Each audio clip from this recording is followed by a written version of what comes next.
ஒரே குரல், ஒரே உலகம், பிறப்புக்கும் எல்லா உயிர்க்கும். பாங்கனா துயர் துரத்திய போதும்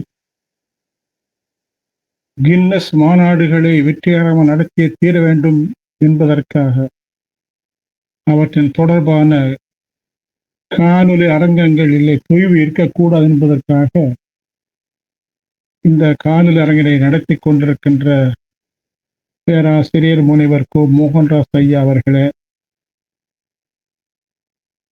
ஐயா அவர்களுக்கு துணை நின்று இந்த மாபெரும் முயற்சி பெருவெற்றி அடைய வேண்டும் என்பதற்காக துணை நிற்கின்ற திருக்குறள் சான்றோர்களே, உங்கள் அனைவருக்கும் திருக்குறள் வணக்கம். என்னுடைய கட்டுரை தலைப்பு திருவள்ளுவர் காட்டும் உயிரினங்களும் அவற்றின் பயன்களும் அவற்றின் வழி பெறப்படும் பாடங்களும் என்பது. இந்த ஆய்வுரை 7 உட்த தலைப்புகளில் அமைகின்றன. சற்றொப்ப 220 குறட்பாக்கள் தரவுகளாக கொண்டது. முதல்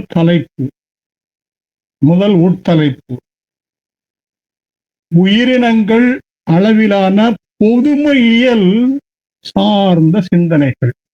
இதில் 66 குறட்பாக்கள் இருக்கு. நான் குறட்பாக்களை எண்களை சொன்னால் நேரம் நிரம்ப ஆகும் என்பதனாலே தலைப்புகளை மட்டும் சொல்லி அமைகின்றேன். நாளைக்கு இந்த ஆய்வு கட்டுரையினை பாதுகாக்கப்பட்ட ஆவண கோப்பாக மூதறிஞர் குழுவிலே நான் பதிவேற்றம் செய்து விடுவேன். அதிலே இந்த தலைப்பை எடுத்தவர்கள் பதிவிறக்கம் செய்து அதிலே எந்தெந்த குறட்பாக்களை நான் தரவுகளாக கொடுத்திருக்கிறேன் என்று தெரிந்து கொள்ளலாம். அவற்றை தேர்ந்தெடுத்து ஆய்வு கட்டுரைகளை அமைக்கலாம். முதல் உட்தலைப்பு உயிரினங்கள் அளவிலான பொதுமையியல் சார்ந்த சிந்தனைகள். 66 குறட்பாக்கள். இது உட்தலைப்பு. இந்த உட்தலைப்புக்குள்ள 12 உட்தலைப்புகள் இருக்கின்றன. முதல் உட்தலைப்பு உட்தலைப்புக்குள் உட்தலைப்பாக அமைகின்ற முதல் உட்தலைப்பு உயிரினங்களது வாழிடங்கள் சார்ந்த சிந்தனைகள். நீர்ப்பூக்கள், நிலப்பூக்கள், ஊர்வன, நடப்பன, பரப்பன, நீந்துவன ஆகிய உயிரினங்கள் வாழும் இடங்களாக நாடுகள், பாலைவனங்கள், காடுகள், மலைகள், வயல்கள், ஆறுகள், குளங்கள், குட்டைகள், ஏரிகள், அகழிகள், கடல்கள், பெருங்கடல்கள் போன்றவை காணப்படுகின்றன. மேற்சுட்டிய அனைத்தையும் உள்ளடக்கியதுதான் உலகம். இந்த உலகம் என்ற சொல் வழியாக அனைத்தையும் திருவள்ளுவர் உள்ளடக்கி காட்டுகிறார்.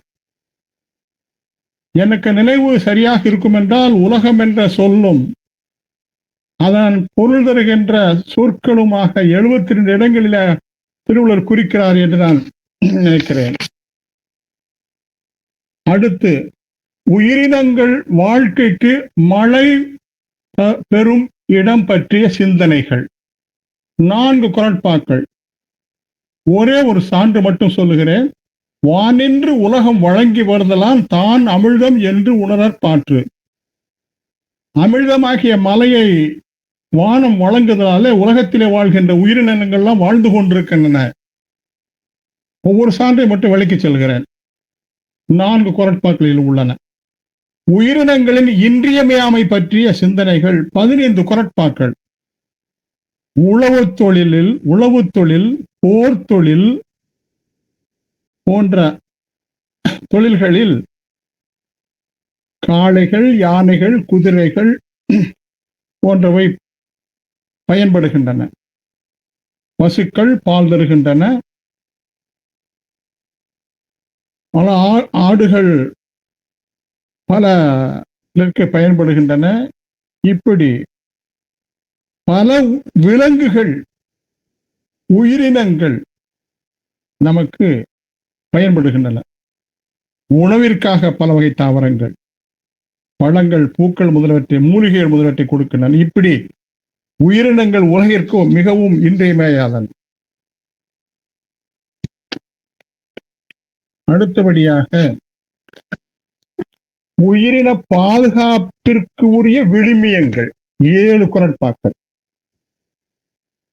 வேண்டிய விழுமியங்கள்: அன்பு, அருள், இரக்கம், உயிர் ஈகம்.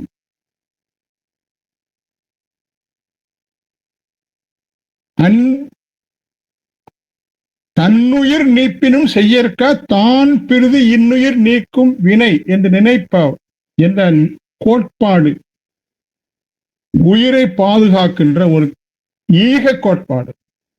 இது ஒரு சான்று, ஒரே ஒரு சான்றை மட்டும் உங்களுக்கு சொல்லுகிறேன். உயிரினம் சார்ந்த பாதுகாப்பியல் சிந்தனைகள் 14 குறட்பாக்கள். பொருள் அல்லது திணல்.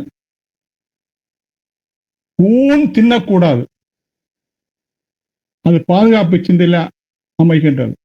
ஊன் தின்ன என்றால் உயிர்களை பாதுகாக்கின்றோம் என்று பொருள்தானே. உண்ணாமை உள்ளது உயிர்நிலை.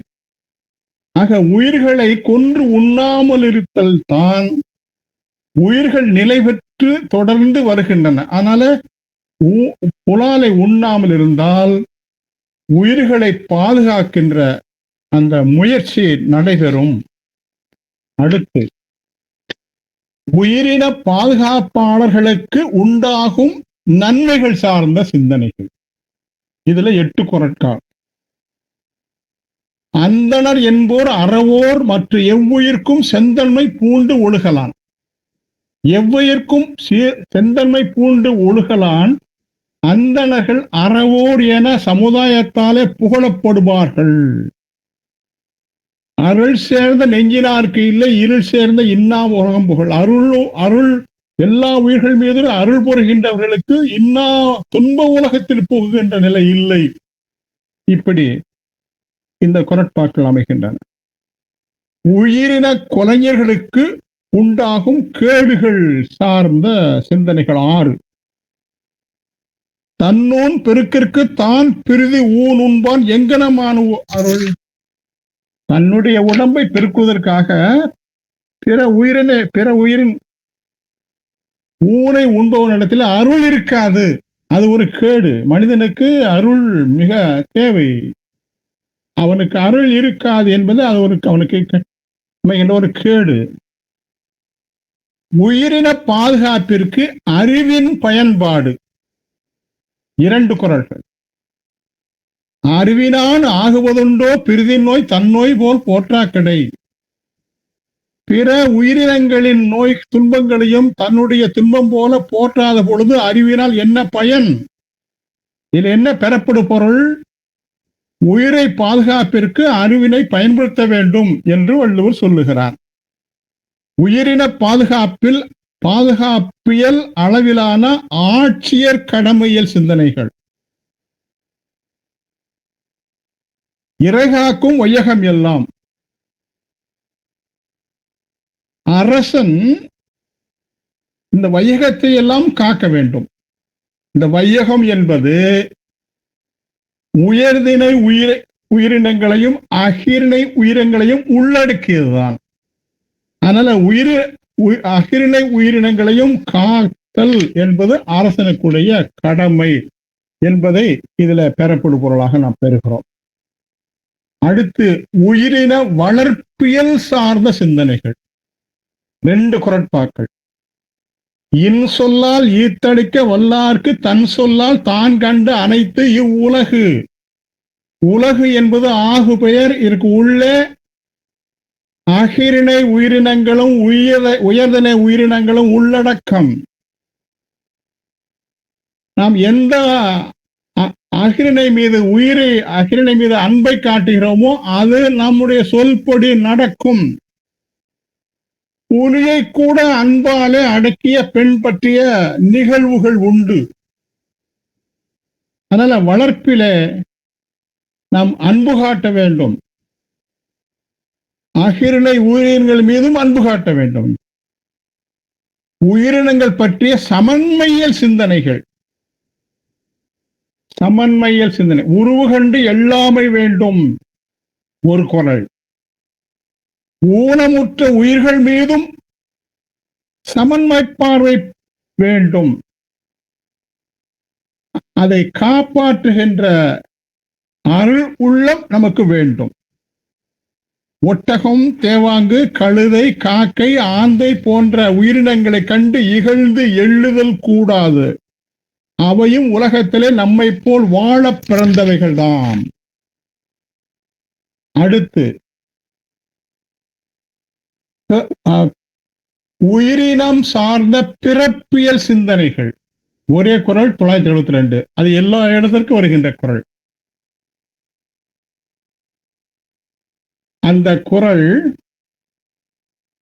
எல்லா உயிர்க்கும் என்பதனாலே உயர்திணை உயிர்களையும் குறிக்கும், அகிர்ணை உயிர்களையும் குறிக்கும். அப்ப அகிர்ணை உயிர்களுக்கும் பிறப்பியல் முறைமை ஒன்றுதான். சிங்கம் எடுத்துக்கொண்டால் அந்த சிங்க இனத்திற்குல இந்த சிங்கம் உயர்ந்த சிங்கம், இந்த சிங்கம் தாழ்ந்த சிங்கம் என்ற வேற்றுமை கிடையாது. அந்த சிங்கங்கள் அனைத்தும் ஒரே பிறப்பியல் சார்ந்தவை, ஒரே தன்மை உடையவை. மனிதனுக்கு எப்படி உயர்வு தாழ்வு இல்லையோ அதே போன்று விலங்குகளுக்குள்ளே உயர்வு தாழ்வு இல்லை என்பதை இந்த எல்லா உயிர்க்கும் என்ற அந்த தொடர் நமக்கு உணர்த்துகிறது. ஆக மனிதனுக்கு மட்டுமன்று இந்த குறள் விலங்குகளுக்கும் பொருந்துகிறது என்பதை பார்க்கிறோம். தாவரங்கள் பற்றிய சிந்தனைகள் 16 குறட்பாக்கள். மனிதன் இல்லாமல் மரங்களால் வாழ முடியும், ஆனால் மரங்கள் இல்லாமல் மனிதர்களால் வாழ முடியாது. எனவே இந்த கருத்து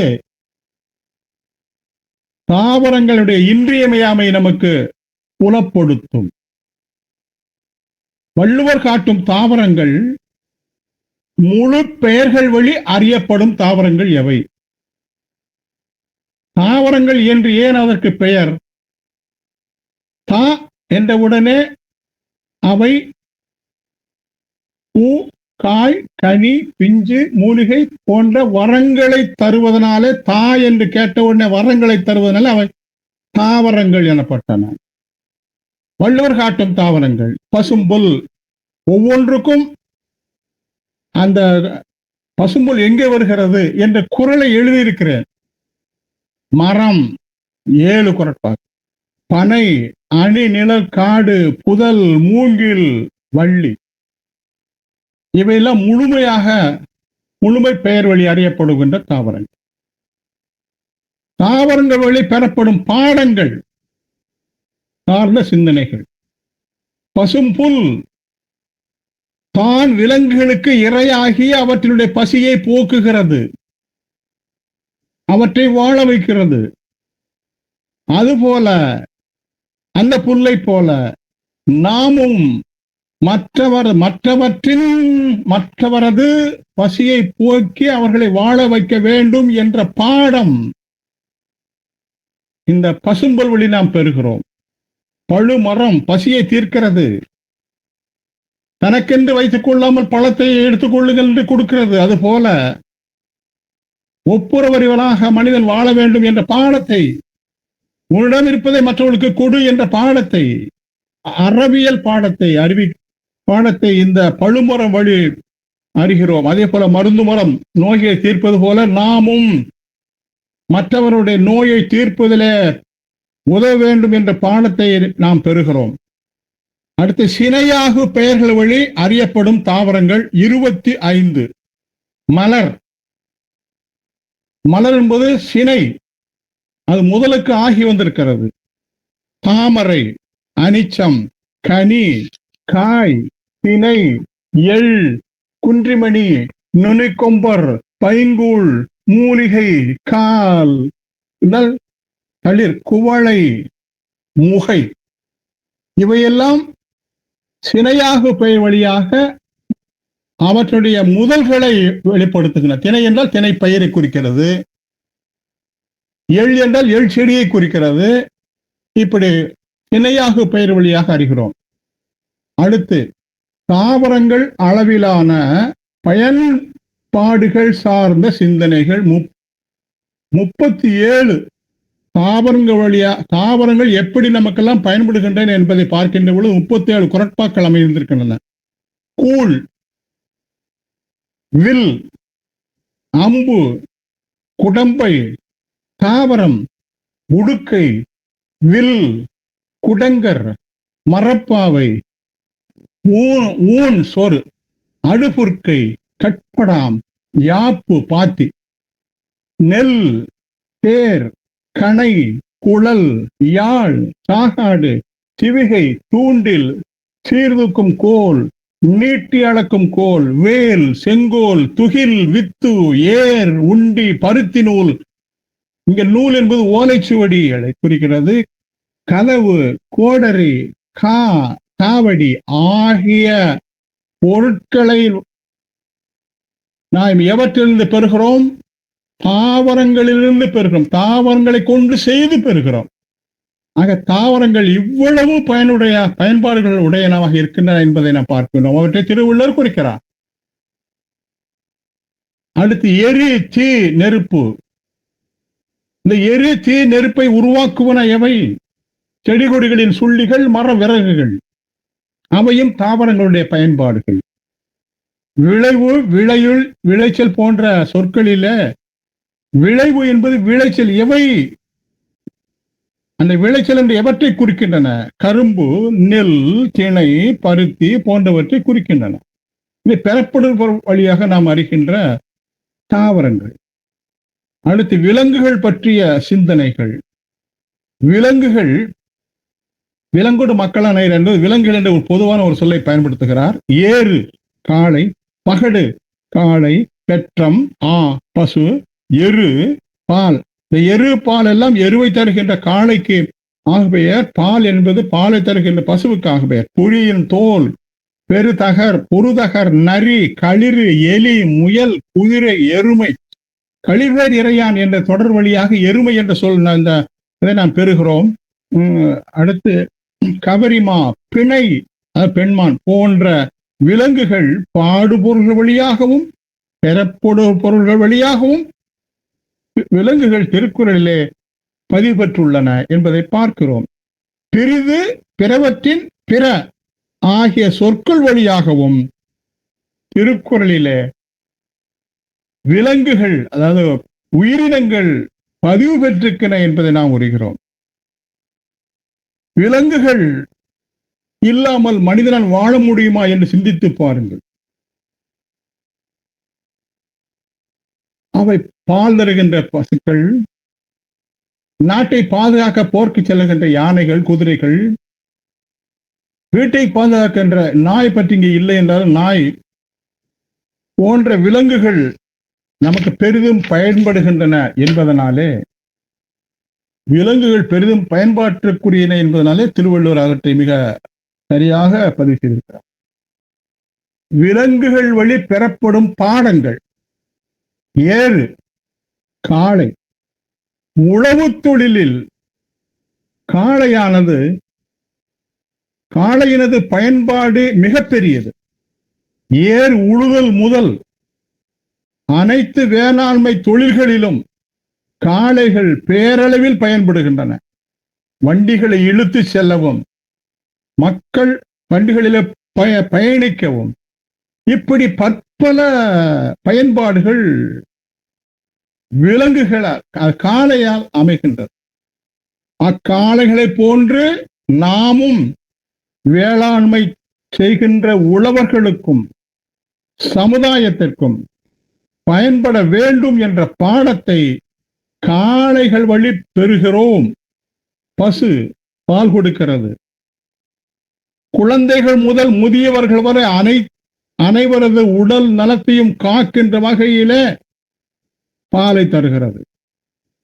அது திருவள்ளுவர் வலியுறுத்தும் மென்மைத்தன்மை உடையது. பல இடங்களிலே திருவள்ளுவர் மென்மைத்தன்மையை வலியுறுத்துகிறார். பசு மென்மைத்தன்மை உடையது. இதெல்லாம் பெறப்படுவது வழியாக நாம் அறிகிறோம். இப்படிப்பட்ட மென்மைத்தன்மையும் மனிதன் பெற வேண்டும் என்று அந்த பசு வழி பெறப்படுகின்ற பாடமாக அமைக்கிறது. விலங்குகள் அளவில் பயன்படும் விலங்குகள் அளவிலான பயன்பாடுகள் பற்றிய சிந்தனைகள். யானைகள், குதிரைகள், பசுக்கள், காளைகள், ஆடுகள் போன்ற விலங்குகள் எப்படியெல்லாம் உலகிற்கு பயன்படுகின்றன என்று நமக்கு நன்கு தெரியும். ஆனால் ஆய்வாளர்கள் அந்த இடங்களிலே வருகின்ற பொழுது அவற்றை பற்றி விரிவாக அதனுடைய பயன்பாடுகளை எழுதி கொள்வது நலம். காளைகள் வாயிலில் உரமாக பயன்படும் எருவை தருகின்றன. பசுக்கள் பாலை தருகின்றன. இப்படி பாலிலிருந்து பல பால் பொருட்கள் கிடைக்கின்றன. இப்படி எத்தனையோ பயன்பாடுகளை உடையதாக விலங்குகள் அமைகின்ற இந்த விலங்குகளை போன்றாவது மனிதன் வாழ வேண்டும் என்பது வள்ளுவருடைய உள் நோக்கம். அடுத்து ஊர்வன பற்றிய சிந்தனைகள். புழு, நாகம், பாம்பு. பாம்பு என்றால் நாகம் என்றால் ஒன்று. ஆனால் 2 இடங்களிலே நாகம் என்ற ஒரு சொல்லிலே வருகிறது, பாம்பு என்று சொல்லி வருகிறது. ஊர்வன அளவில் பெறப்படும் பாடங்கள் பற்றிய சிந்தனைகள். எலும்பு இல்லாத புழு தனக்கு பாதுகாப்பு இல்லாத வெயிற்படும் இடத்திற்கு சென்று காய்ந்து துன்புறுகிறது. அங்கிருந்து மீண்டும் தனக்கு பாதுகாப்பான இடத்திற்கு வர முடியவில்லை. காரணம், எலும்புகள் இல்லாமையால் அதனால் நகர முடியவில்லை. அதுபோல மாந்தரும் தமக்கு பாதுகாப்பு இல்லாத இடத்திற்கு சென்று துன்புற்று வருந்தக்கூடாது என்ற பாடத்தை எலும்பில்லாத புழு நமக்கு கற்றுக் கொடுக்கிறது. நாமும் நம் எலும்புகளை வலுவாக வைத்துக் கொள்ளவில்லை என்றால், எப்படி எலும்பில்லாத புழு நகர முடியவில்லை, அதுபோல எலும்பிலே வலு இல்லை என்றால் நம்மால் சரியாக முழுமையாக இயங்க முடியாது. அதுக்காக கால்சியம் மாத்திரைகளை மருத்துவர்கள் கொடுக்கிறார்கள்.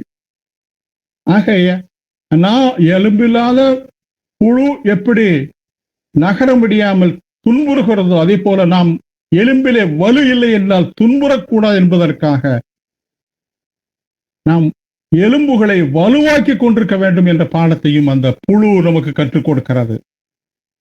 ஊர்வன அளவிலான பயன்பாடு சார்ந்த சிந்தனைகள்.